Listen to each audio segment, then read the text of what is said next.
Hey guys, how's it going? It is the end of the day. It's been a really great day. I took a nap, but we're gonna make some tomato cages now. So I've totally put this project off. I actually thought I had a couple tomato cages, and then I remembered that they broke. So I don't have any tomato cages, and I desperately need some. So we're going to make our own. I went online and I was gonna buy some. I almost spent $100 per tomato cage because they were really pretty, and I decided that was probably a really dumb decision. I don't get $400 worth of tomatoes or $300 worth of tomatoes. I'm going to build tomato cages that are going to last. I spent $78 today on some lumber, and I have paint already, I have screws already, I have nails already, I have everything except for the lumber. And so we spent $78 on lumber, and I should be able to make 3 tomato cages, which I'm really excited about. So I'm in a long sleeve. This is my painting shirt, my Halloween shirt.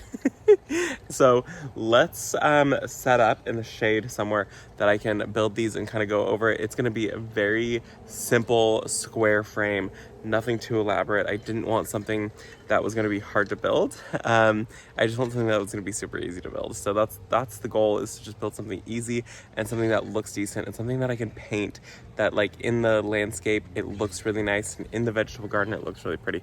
Let me show you the tomatoes first, and then we will build these together. Here in the veggie garden. Okay, what's happening here? That's not normal. Okay. Anywho, veggie garden, tomatoes. I'm getting distracted because I see a nasturtium blooming. Look, my first nasturtium blooms. And there's a lighter colored one down here. Ah, that's so cool. Let's stop getting distracted. Tomatoes over here. I have 2 that I need to build cages for. I need to build the one right here and the one that's going like this. This obviously should have been in a cage quite a while ago, but it's not, so we're just gonna move on with our lives. It's fine. I don't think the world's gonna end because we didn't do it, but oh my God, I even have tomatoes forming. So we're obviously off to a really great start this growing season. I'll have to move the grow bags, which is totally fine, and then these guys will be able to be full of tomatoes. And you see how much this one has grown in such a short period of time. And then I have another tomato that's right there, and that is just so ridiculous. It should not look like this at all. This has turned into a shrub. It should by now be at least this tall, but it has flopped, and it's, yeah, not the happiest. So we're gonna have to figure out how to stake that up so it's property. But also, my onions have started to flop. Look at how massive. I wish you guys could see how massive this Walla Walla onion is. They're so big. It is so exciting. So they started to flop, meaning they're ready to be harvested. That's for a different day. Not today, just had to show you though. So we picked up our lumber. It's a ton of lumber. We picked up a couple 1x2s. So each tomato cage is going to get 4 of these 1x2s, and each tomato cage is also going to get 4 2x2s. And basically these are going to be the legs, and then these are going to be the sides for the support. So it's gonna look like 2x2s on top of each other because it's gonna be like this. We're gonna have to build it so you can totally see my explanation. So real quick, we're gonna cut the 2x2s that we have right here down to 6 feet because that's how tall I want them. So all of these will be 6 feet tall, and then we're gonna cut our 1x2s into 18-inch strips. And so these tomato cages will be 6 feet tall, and then they'll be 18-inch squares. So I hope that explains it. But if not, let's build it together. Okay, we're gonna take one of our 8-foot boards right here, and we're gonna cut it down to 6 feet really quickly.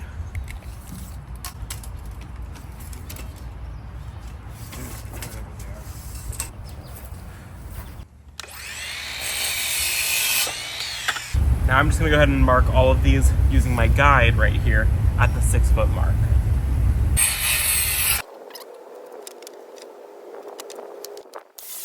Now that I have my 6-foot pieces cut, I need to cut my side pieces right here. So these are gonna be cut down to 18-inch strips. I need to do 8 of them at 18 inches. That's going to be the front and the back. And then to fix the gap, because these aren't going to be square, if I did 18 inches for all of them, it would be more of a rectangle. I need to add 3 inches because each of these is about 1.5 inches. So I need to double that so that way it is a square. So we're gonna go ahead and we're gonna do 21 inches for 8 of them also.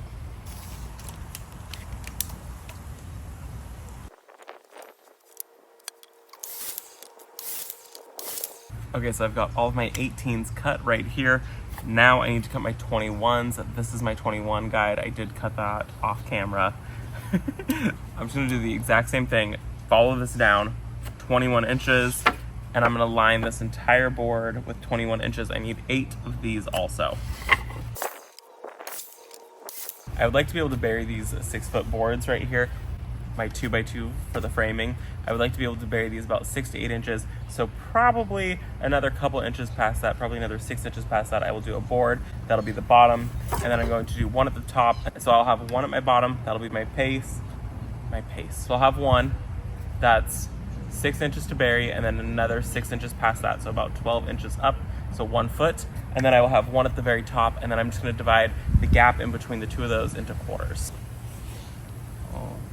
This is under 6 feet for some reason. Yeah, significantly. Tell me, is that one over there at 6 feet? Probably not.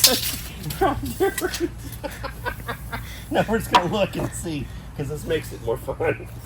Oh, they're all the same. What about this one? Where's this one lie?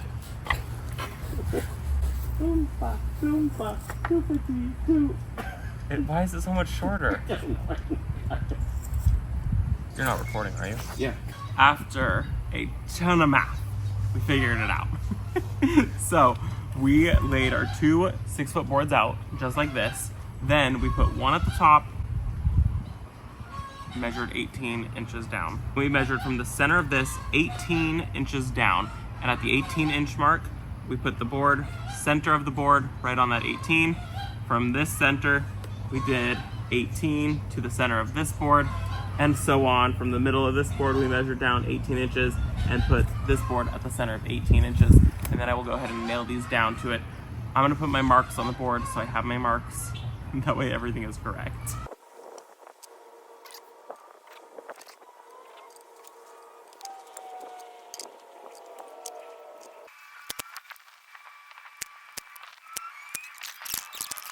Next step now is to take our 22 inches and line these up on the outside with our next row. 21 inch.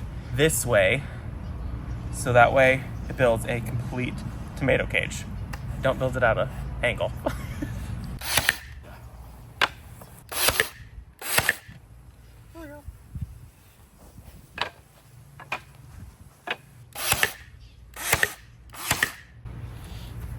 Ta-da!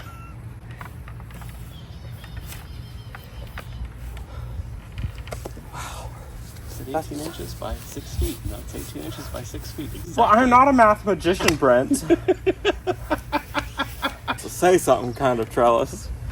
We're gonna have to support it a little better. Say kind words to it. Now we're just gonna go with some screws. These are about 1 3/4 inches, and I'm just gonna screw it into all sides of the obelisk right here, just to make sure that everything is secure.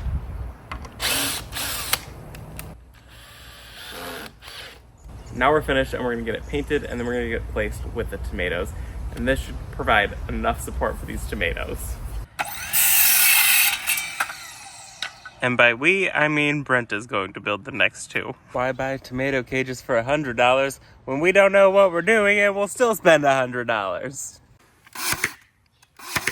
We've decided to scrap it. We're doing a whole new design. I decided that I hated that big one over there, so Brent is doing it while I sit and I watch. We're trading places, so that way I can call out things that I hate as it's being designed.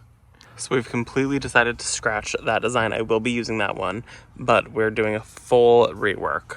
So what we've decided is 5 of them up and down, 5 supports. They're still 6 feet tall. These are going to be smaller and smaller squares in between, just to give everything a little bit more support. So when it's all said and done, we will have 14-inch squares in here. Okay. So you can see clearly there is a difference in size. So this here was our test one. That was not it. That's probably going to be dismantled and tore down and turned into this one right here, which will be way better for tomatoes. It is much smaller. That way the branches can kind of come out and they can rest on there without snapping. I think that's going to be a lot better. I was going to paint these, But if you notice, there is no sun left in the yard, and that means that this project took much longer than we anticipated. So maybe we're not the ones to listen to on how to build tomato cages. This is how not to build tomato cages. Don't do that. Maybe probably don't do that one either. We're gonna build the third one. We'll see what that looks like. Wish us luck.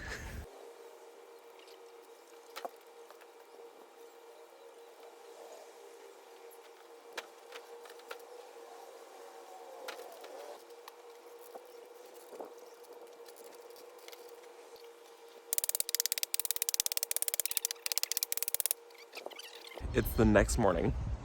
I've had time to think about it and to calm down, and that was a mess. We will not be providing any plans, and we will not be providing any guide on how to build tomato cages. This is probably our worst project to date. Not sure how that happened. Let me show you what we built. We did build 3 of them. Brent built like 1.5 of them, and I built 1.5 of them. It was... Let's go this way. So we come into the tomato cage. I ended up just harvesting the onions. You can see it, they're hanging on that one. So we still kept the big one. It's right here. It's next to the corn. So this is the big tomato cage. It's a little too big, but it's fine. It doesn't matter. I still have tomatoes growing, and that's gonna be better support than what I actually had down there anyways. So it's something. And then this is the one that we built, and we thought we had it correct, and we were like, sweet, it's perfect, this is great. And then we put it over on the sidewalk, and it was super crooked. So we ended up having to like undo this whole corner over here, all of these, and make it so it was like correct. And then I put it over on this tomato, and it didn't fit because of the roof line. So we're doing fabulous. Things are going really, really well here. So then I decided to move it from there and put it here because you guys told me that the butternut squash that I have growing there gets way too big. So I put it here, butternut squash, it's gonna grow on this. That's what we decided. And then Brent built another one, and I think he just built this one kind of like in place. And so this one actually fit underneath the roof. So you can see these lines right here are actually where we were going to do everything. So all of these would have been higher up because this was going to be 6 feet, but the 6 feet didn't actually fit. So we couldn't do a 6 foot tall one because it wouldn't have fit under the roof. Oh man. So I hope that you guys enjoyed the video. This is our guide of what not to do in the garden. I'm off to go pretend like I know what I'm actually doing, and I will see you all in the next one. Bye guys.